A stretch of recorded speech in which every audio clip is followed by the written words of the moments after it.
Dive Podcast, straight talk on politics, national security, and America's future. With Robert Johnson and Linda Miller, we cut through the spin, tackle the tough issues, and give you the real story behind today's headlines. Subscribe now and hit the notification bell to stay informed. Okay, let's dive into this developing situation between Russia and Ukraine regarding possible peace talks. It looks like Russia has suggested direct talks. Yeah, in Istanbul, set for May 15th, and they're really stressing the no preconditions part. Right, which is interesting given the history, the talks they had back in 2022, also in Istanbul. But Ukraine's reaction, well, it's quite different, isn't it? It is. They've come back demanding a ceasefire first. A full unconditional one, for 30 days, starting May 12th. That's their prerequisite for any talks. And this wasn't just Kyiv acting alone. No. Definitely not. It seems like key European leaders are backing this. That's right. Leaders from the UK, Germany, Poland, France. They were actually in Kyiv together, presenting this ceasefire idea, and apparently they coordinated closely with the U.S. president on this. So you immediately see the core issue, right? Yeah. Russia wants talks now, no conditions. While Ukraine, backed by these allies, insists on stopping the fighting first, a total ceasefire is the starting point for them. And then there's the U.S. president's position, which adds another layer.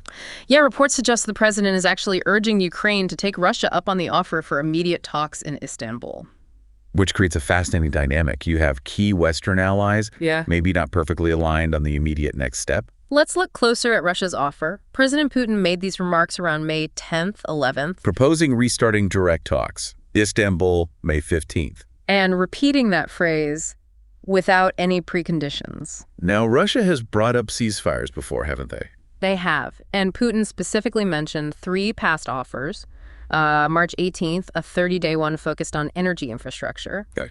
Then around Easter, April 19th to 21st. And again for Victory Day, May 8th to 11th. And Russia's claim is that Kyiv violated these. That's what Putin stated. He cited, while the Russian Ministry of Defense claimed over 14,000 violations just in May. So it seems like Russia is positioning this Istanbul offer as a chance for a, quote, real ceasefire.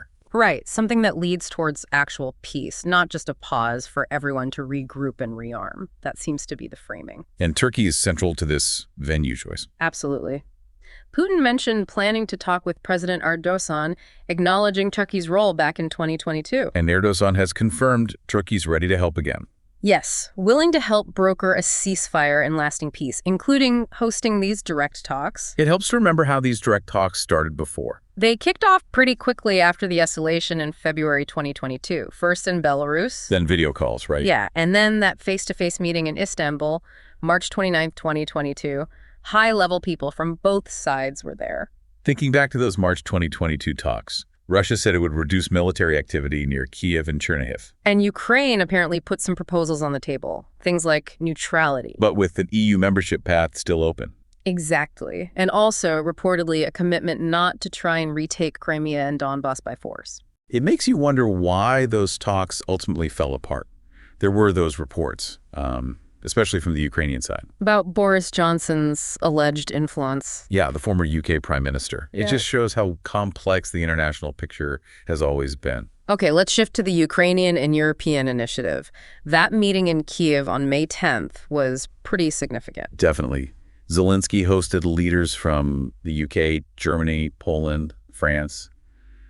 This coalition of the willing, as they're calling it. Plus others joining by phone, Canada, New Zealand. Turkey too, yeah.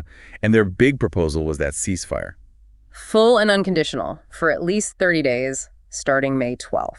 The idea being you need that quiet period to actually negotiate peace properly. And they were clear. Any Russian preconditions for the ceasefire would be seen as just stalling. They even talked about monitoring it. Air, sea, land. In close coordination with the U.S., they emphasized. And the idea of peacekeepers came up, too, as a key security guarantee for Ukraine down the line. The Europeans also seemed ready to apply pressure. Oh, yeah. They mentioned the threatening tough sanctions if Russia rejected the ceasefire offer, targeting banks and energy. And we heard that President Macron called the U.S. president right after the Kyiv meeting. Right, to brief him.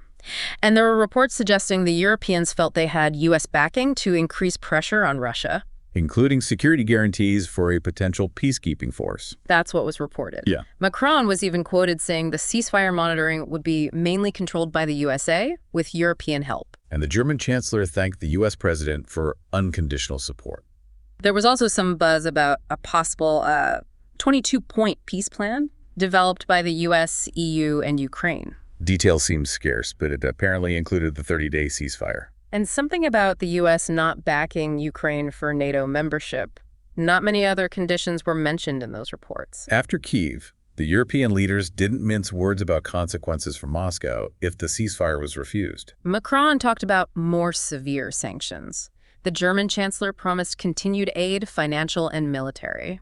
And around that time, weren't there reports about Germany getting a U.S. green light for more missiles for Ukraine, Patriots and long-range ones? Yes, and also that the German government would stop publicizing details of its military supplies, a policy shift. So, when Putin made his offer for talks, Ukraine and the Europeans didn't just jump on it. No, their message was consistent. Ceasefire first. Macron called the Russian offer a first step, but insufficient. He kept stressing the need for an unconditional ceasefire before talks. The German chancellor said something similar, called the Russian statement a good sign, maybe, but also insufficient. His line was, guns must first fall silent. Okay, so what about the U.S. position in all this? Well, the U.S. president's initial reaction to Putin's offer seemed quite upbeat. His social media post called it a great day, potential to save lives. Yeah, hundreds of thousands of lives, and promised more engagement for peace, focusing on rebuilding and trade later. But didn't the UK, Polish, and French leaders say their 30-day ceasefire plan also had the U.S. president's support? That's what they reportedly claimed, yes. Which suggests some alignment on wanting a pause, even if the immediate reactions to the talks offer were different. It reminds me a bit of that earlier U.S. administration proposal for a 30-day ceasefire, the one discussed in Saudi Arabia. Right. And back then, Putin apparently gave general support, but had some nuances or questions. Like Ukrainian troops in Kursk, how to monitor it, the risk of Ukraine using the time to rearm, that kind of thing. Exactly. And more recently, we heard the U.S. president had spoken with the European leaders before their Kyiv trip. And didn't object to potential U.S. involvement in ceasefire monitoring, but maybe didn't give firm commitments yet. That seems to be the gist of the reports. Also, that the president signaled support to Starmer and Macron for sanctions if Russia didn't agree to a ceasefire by May 12th. Which lines up with his own social media posts about a possible 30-day unconditional ceasefire with monitoring and consequences. It does seem like the U.S. administration has been pushing for progress lately, talking about needing significant progress soon or they might step back from talks. Ending the conflict seems like a major priority. We remember the president's earlier within 24 hours comment too, though that was clarified later. Since taking office, this administration has been pretty active diplomatically. Meetings with Ukrainians, Russians, Europeans. And the special envoy, Steve Witkoff, has made several trips to Russia, even meeting Putin, right? Yes. And then there was that framework proposal the U.S. reportedly put forward in mid-April. Described as final in some reports. It apparently included recognizing Russian sovereignty over Crimea. And control over Luhansk and parts of other regions, Donetsk, Kherson, Zaporizhia. That's what was reported. And a really interesting point about the Zaporizhia nuclear plant. Ukrainian, but under Washington's control, supplying energy to both sides. Yeah, a very specific, complex arrangement suggested there. Looking ahead, Secretary of State Rubio is heading to Turkey, May 14th to 16th. Right when Putin proposed the talks would happen in Istanbul. Coincidence? Maybe. And the State Department says Ukraine will be discussed at the NATO foreign ministers meeting in Antalya around then, too. Before that, Rubio's traveling with the U.S. president to Qatar and Saudi Arabia. And we're also hearing Rubio is expected to push NATO allies to up their defense spending to 5% of GDP. That's the figure being mentioned, a significant ask. Okay, so back to the immediate situation. Zelensky's condition remains firm. Seems so. Moscow needs to back the 30-day ceasefire starting May 12th for talks to happen, from his perspective. And President Erdogan in Turkey also agrees a full ceasefire is needed first. Yes, he stressed it's necessary to create the right environment for peace talks while repeating the offer to host in Istanbul. What about the Kremlin's reaction to the 30-day ceasefire idea? Well, spokesman Peskov said Putin supports the idea of a ceasefire in general, but has many questions. He said Russia will consider the 30-day offer, but also added that pressure is useless. Then you have the U.S. president's statement urging Ukraine to agree immediately to Russia's offer for the Istanbul talks. Basically saying, let's find out now if a deal is possible. If not, then the U.S. and Europe will know where things stand. Peskov also emphasized Russia's goals in any dialogue. Not just fixing the immediate conflict, but ensuring Russia's own interests are secured in the long run. So Zelensky calls the Russian proposal a good sign, but sticks to his ceasefire-first demand. While Putin, remembering past alleged violations, insists ceasefire details themselves need to be negotiated first. The classic chicken and egg problem. And the U.S. Special Envoy Kellogg, plus the leaders of France, UK, Germany, Poland, they all seem to support Zelensky's position on needing the ceasefire first. That appears to be the case, yeah, showing a significant bloc aligned on that sequencing. It's worth just briefly remembering the negotiation history, those early rounds after the fighting started. And the last face-to-face meeting in Istanbul, March 29th, 2022. It feels like a long time ago now. And finally, we can't forget Zelensky's decree banning talks with Putin personally after the annexations. Right.